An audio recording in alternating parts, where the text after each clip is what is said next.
Tonight, on Would I Lie to You? Always a fun show, it's Frankie Boyle. Hot from the one show, it's Christine Blakely. And their team captain, Lee Mack. And facing on tonight, he edited The Sun, it's Kelvin Mackenzie. He lives with his mum, comedian Jack Whitehall. And their team captain, David Mitchell. And here's your host, Rob Brydon.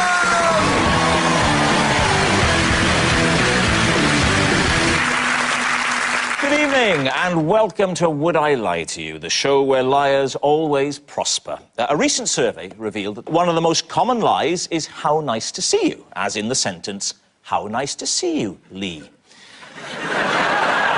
Another really common lie is sorry to bother you, as in sorry to bother you, Rob. No, come in, Lee. How nice to see you. And last year, a British couple divorced after the husband lied about a relationship with a girl in cyberspace. I met a girl in cyberspace, Glitter Babe 22, and we started chatting. Eventually ended up having cyber sex. Turns out we had a lot in common in real life. I was the host of Would I Lie to You, and she was a team captain on Would I Lie to You. And so to round one, Home Truths, where our panellists each read out a statement from the card in front of them. To make things harder, they've never seen the card before, so they've no idea what they'll be faced with. It's up to the opposing team to sift the fact from the fiction, and Christine is first. Christine, please reveal all. OK. Anton Dubek and I danced our way out of a parking ticket. All right, here we are. David's team, what do you think? So a traffic warden was about to give you a parking ticket and you did a dance for him or her and he said, all right, I'll let you off. Is that it? That's the gist of the story, yes. Whereabouts did this happen? It was outside Harvey Nichols. But you can't park outside Harvey Nichols. That's why she got a ticket. This is exactly what It won't take me long. outside Harvey... So whose car was it? It was in his car. Well, he has a driver.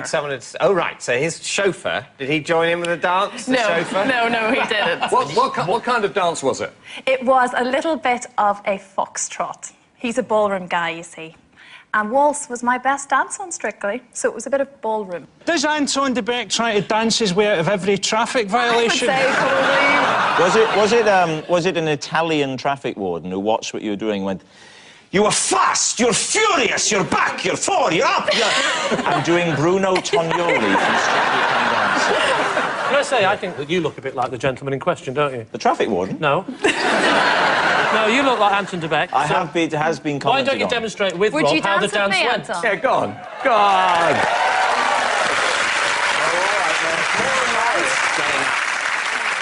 Yeah. It's like this. It certainly is now. I've got to get quite close to you. Go as close as you like. Got to touch bodies, OK? Oh, something's touching. Can I just say, that's my phone. A little bit of this, I have to stick my head up. You go the other way. That's No, I do not. There was a little bit of this, a little bit of waltzing. Yeah. But it involves moving your feet. I mean, a little bit like that, but not quite. Yeah. Well done!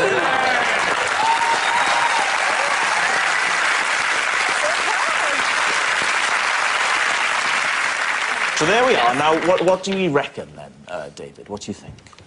Kelvin. I don't believe a word of it. I don't believe that there is a generous-spirited traffic warden anywhere in the world. Jack, what do you think? I think she's telling the truth, because I know when she's being dishonest, because I watch The One Show every day. And I've seen your face laughing at Adrian Charles's jokes. So I know when you're lying. I think she's telling the truth. You think she's telling the truth? Yep. And you think she's lying? I do. My instinct is I think it's a lie. You think it's a lie? Yeah. OK. Christine, is it the truth or is it a lie? It is, in fact, a lie. It's a lie.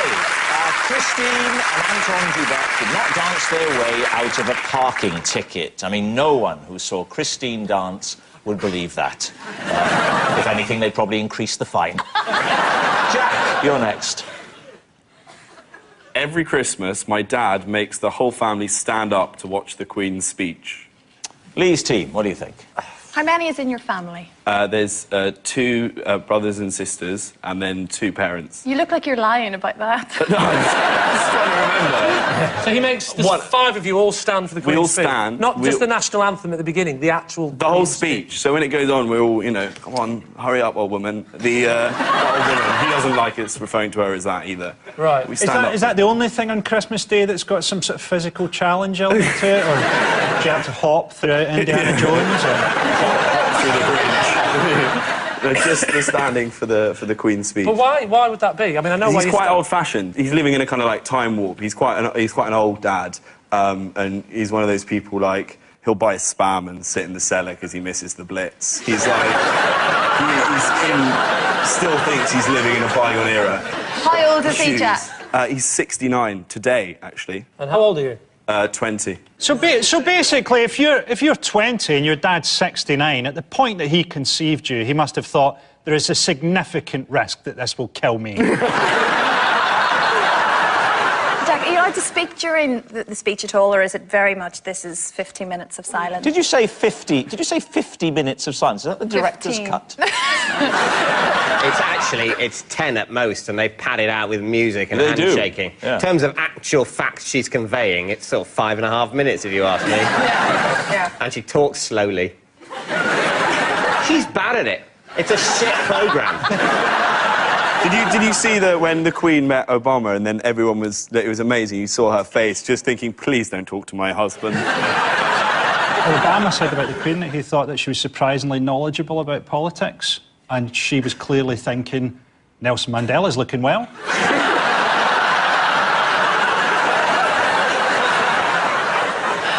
So, Lee, what are you thinking? What do you think, Frankie? Well, it sort of depends on how posh we think he is. I think Jack is quite Yeah, he's posh. quite posh, isn't he? He sounds like a Korean man begging for help after a traffic accident. He's got that almost incomprehensible poshness about him.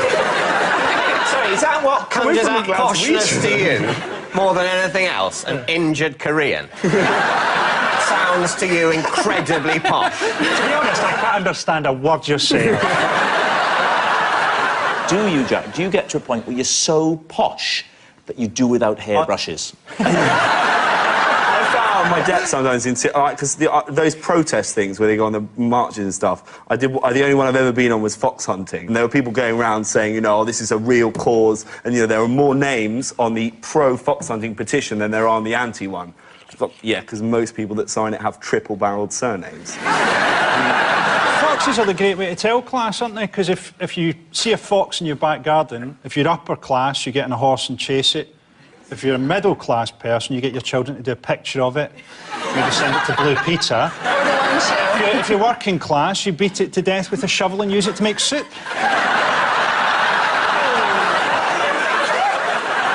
So, Lee, it's time to come down on one side or the other. So what do we think? Is he telling the truth? I think, yeah, he's probably telling the truth. Do you think? Yeah. I think he's posh enough to be telling the truth. Yes, we think he's telling the truth. They're saying it's the truth. Jack, are you telling the truth or are you telling them a big lie? It is, I'm going to stand, true. True.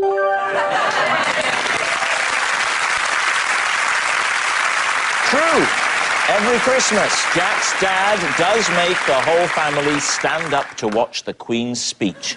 My father made us stand one Christmas. He'd pawned our sofa to pay his gambling debts. Happy Christmas, Dad. A child doesn't forget these things. Frankie, you're next. When I was a child, I was scared that my entire life was a book being read by a bear.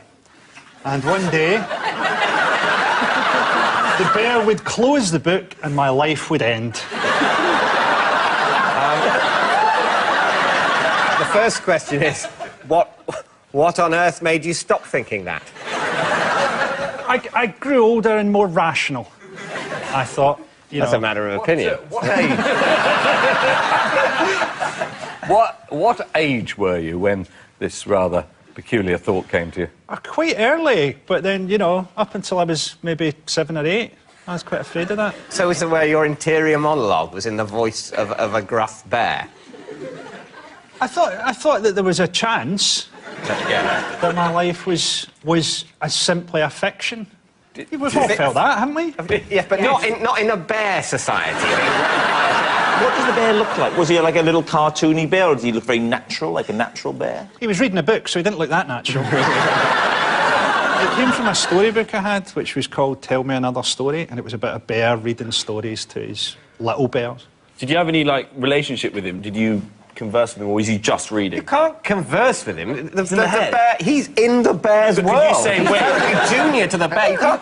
You can't jump out of the book that is your life and talk to the person reading it, can you? You can't say, why is this happening, bear? No! Otherwise the bear's just going to go, and then, why is this happening, bear, said Frankie Boyle for some I don't like this bit of the story. Yeah, I'll stop reading it, shall I? No, no, no, screamed Frankie Boyle. Don't stop the story, or it is the end of my life. But this is definitely not suitable for little bears.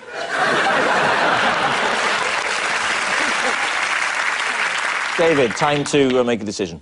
Well, what do you think, Kelvin? I think it's a massive whopper. I really want it to be true, so I'm going to say true. Because I think it could be. I think it's true. It's a creative mind. I do think it's true, because it's a very odd thing for them to have made up. So you're going to go for true? Yeah, I think we're going to go for true. You're saying true? Oh, OK, you're wrong. so you're wrong. You say that it's true. Frankie, were you telling the truth? Is a lie. It's a lie. When Frankie was a child, he wasn't scared that his entire life was a book being read by a bear. A Chinese philosopher once asked me, am I a man dreaming he's a butterfly, or a butterfly dreaming he's a man? And I replied, do I get free crackers if my order comes to more than £10?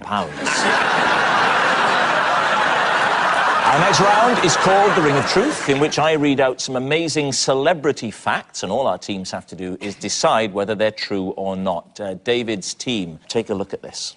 At a terraced house in Ramsgate, a family settle down to watch the television.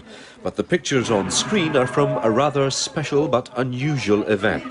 The people here are watching their granny's ashes being blasted into the sky. Her family say she was slightly eccentric with a great sense of humour. It was her stated wish that her ashes be placed in a rocket and blasted heavenwards. This was the event itself. Here we go, here we go.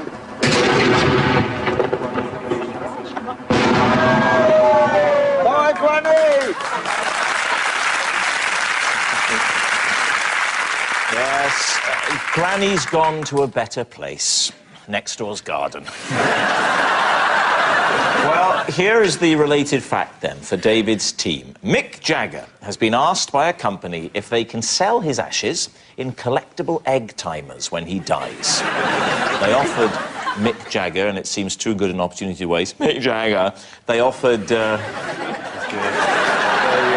it's not up there with my Ronnie Corbett. I'm not going to say for a second that it is, but it was worth an airing. But what would Ronnie Corbett sound like if he was singing a Mick Jagger song? Yeah. Good idea. Good idea. I can't get no satisfaction.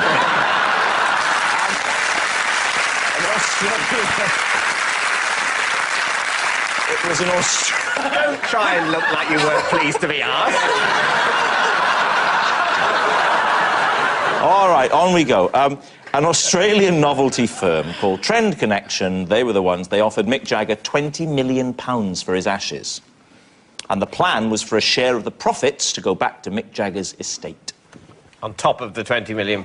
Oh, does he get the £20 million? He gets it now. Now, before dying, and then they just sort of hang around with some paraffin and the...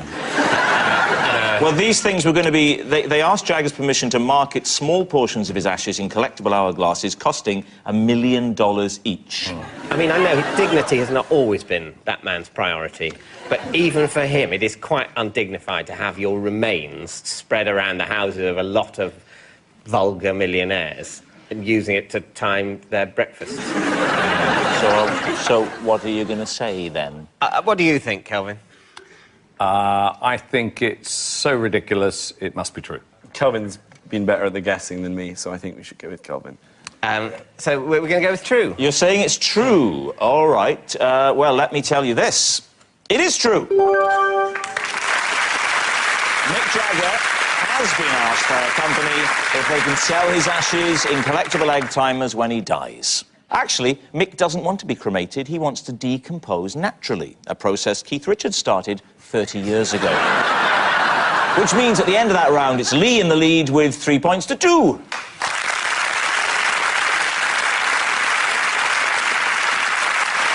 Our next round is called This Is My, where we bring on a mystery guest who has a close connection to one of our panellists. This week, each of David's team will claim it's them that has the genuine connection to the guest, and it's up to Lee's team to spot who's telling the truth. So, please welcome this week's special guest, Terry.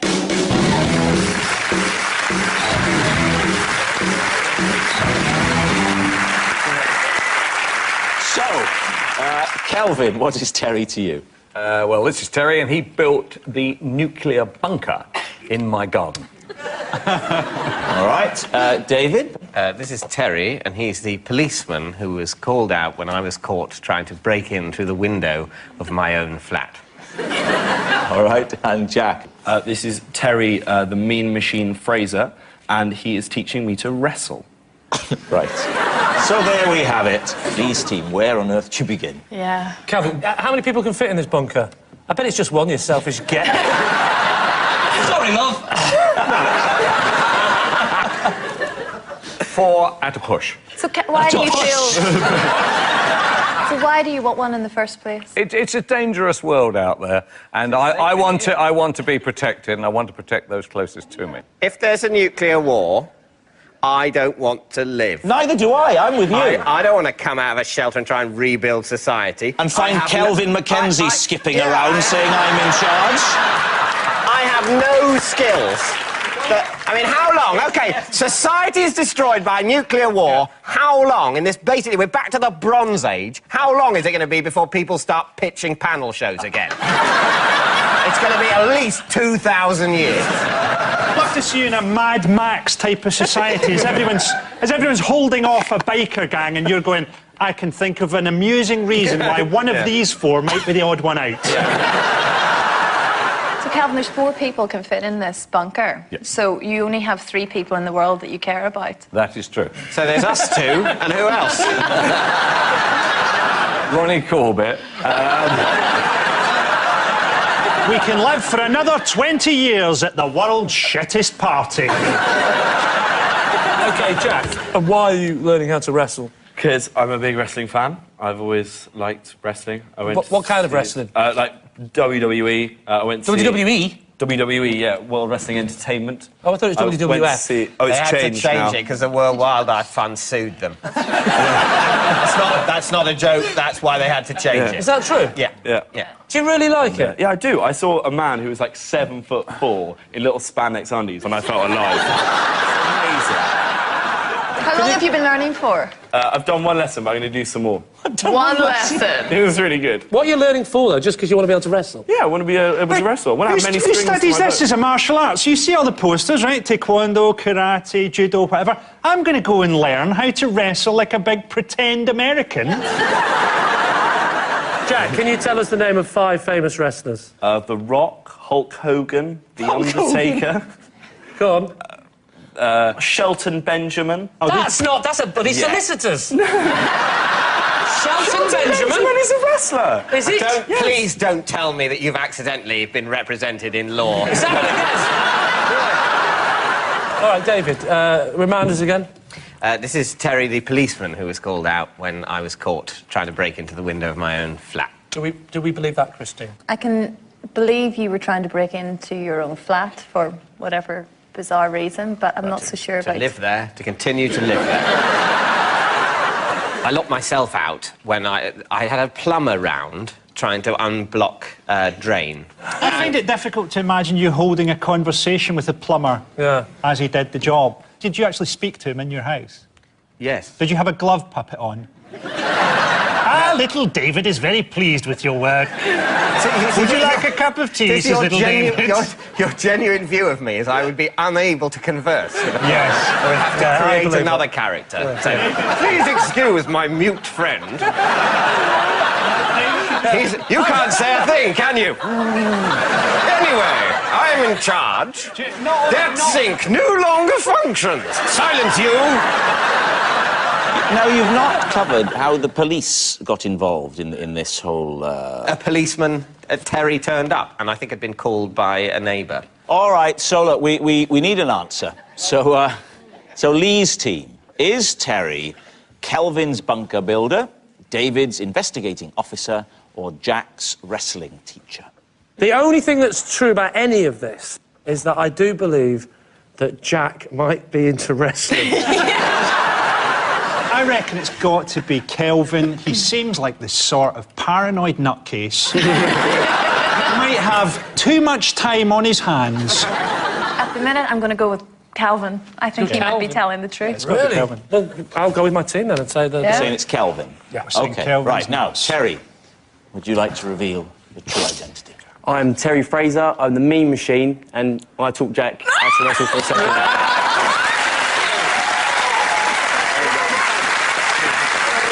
Terry, the meme machine Fraser, is teaching Jack to wrestle. Now, show us together what you can do. Ready for this, bro? Ready for this? I'm ready. This show gets more and more like the Generation Game. So, yeah, this is the basic slam. OK, wait. Hey, whoa,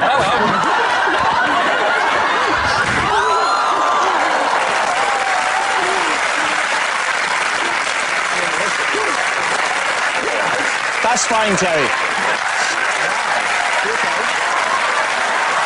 Frankie, you're no longer the scariest person on the show. Are you OK?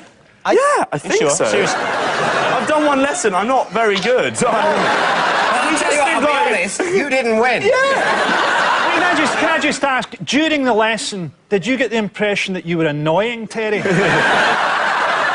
So, at the end of that round, David's team had 3 points and Lee's team had 3.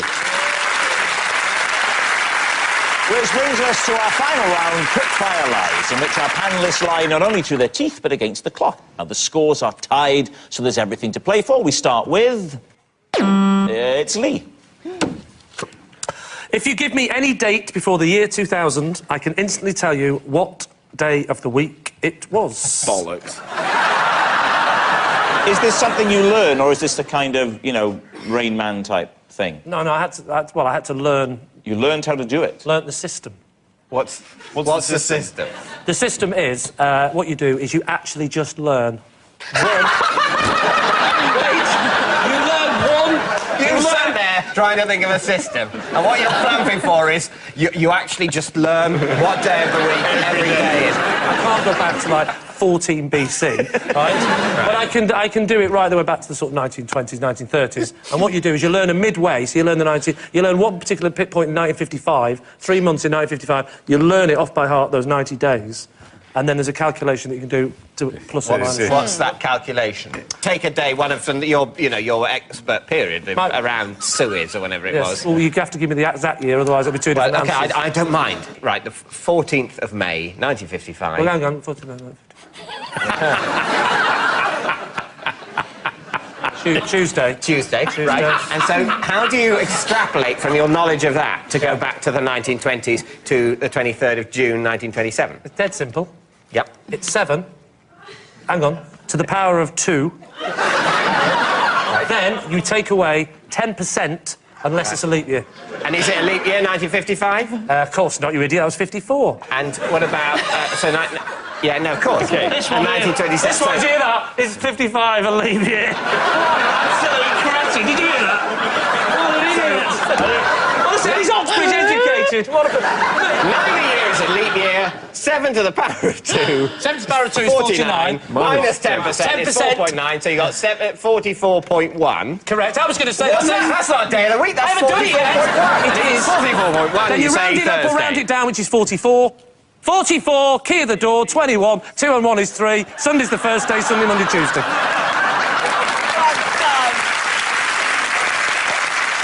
So, David, you think it's true? I think it's true. I think it's clever. I think it's true. There's an easy way to find out. We all know what day of the week we were born on. Well, most of us do. And if you tell me what day your date of birth is, I'll tell you the day of the week you were born. OK, 14th of July, 1974. Is that your birthday? Yeah. You were born on a... Thursday. Huh. I do. Looking at the demographic of this audience, this will be a shock. 22, 10, 46. BC. 46. Do you know the day of the week you were born? No. Good, well, that's handy. Thursday. Lie. You just did... You're saying it's a lie? OK, Lee, are you telling a lie? Of course I'm telling a lie. Yes, it's a lie. Next. Christine. Okay.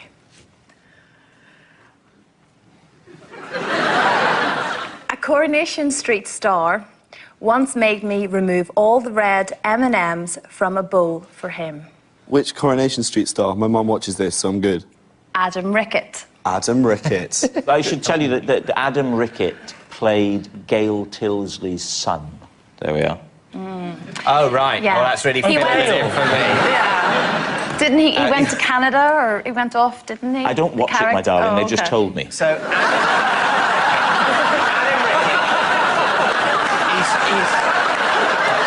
I've never worked with such a bunch of snobs in my life. In what context did you meet him?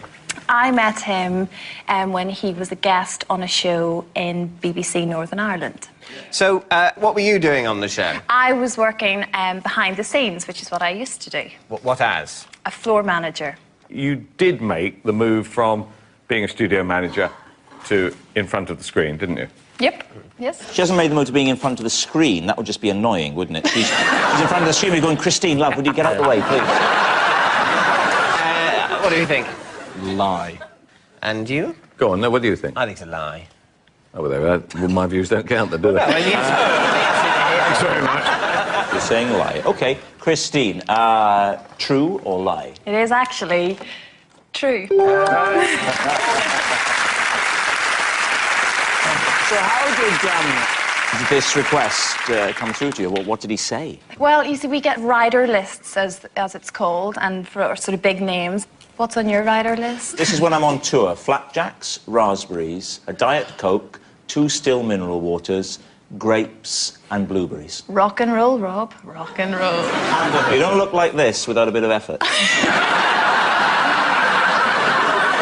What a very particular list of things. Well, that's why it's a list, Frankie. Yeah. What's on your rider? 6 cans of better and a knife. Yeah, 6 cans of bitter for a teetotal alcoholic. Only Frankie Boyle could complain about the fact I said bitter and not mention the knife. Take the knife, but don't accuse me of drinking. And that noise means only one thing. It is the end of the show, and I can reveal that David's team have 5, and in what we call a tie, Lee's team have 5. But of course, it's not just a team game, and my individual liar of the week this week is Kelvin Mackenzie. It's Kelvin's biggest award since Elton John's £1 million damages against him in 1987. Good night.